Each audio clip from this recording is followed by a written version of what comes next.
हमारे देश में लोगों ने जो उपनिषद लिखे, जिसकी दुनिया में कहीं तुलना नहीं हो सकती। गीता सारे उपनिषदों का इत्र है।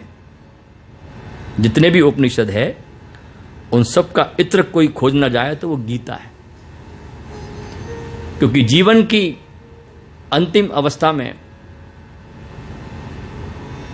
जब कृष्ण आए, द्वारका नगरी बसाई,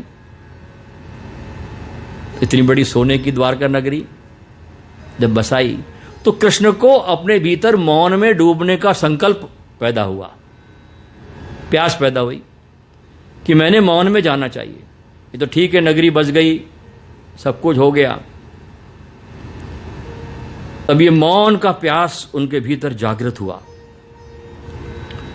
और एक क्षण में द्वारका नगरी को लात मार के, सोचा भी नहीं, पीछे पलट के भी देखा नहीं, गौरांग रस ऋषि के आश्रम में जाकर मौन में डूब गए।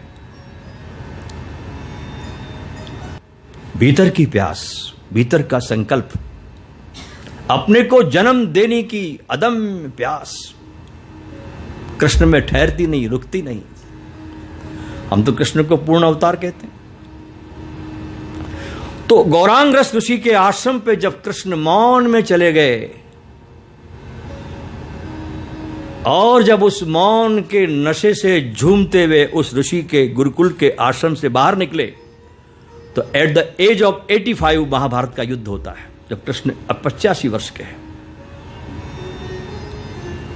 और उस समय गीता का जन्म होता है। ये गीता ऐसे नहीं जन्मती, गीता प्रयास मांगती है, गीता तुम्हारा संकल्प मांगती है।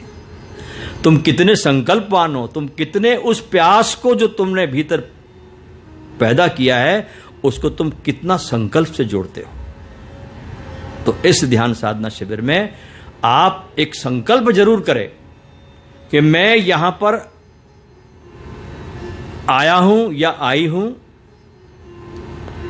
तो अपने को जाने बिना वापस नहीं जाऊंगी। और जिस मात्रा में जिस प्राणों की इस आग से आप इस संकल्प को करोगे त्वरा से, तो 3 दिन बहुत बड़ा समय है।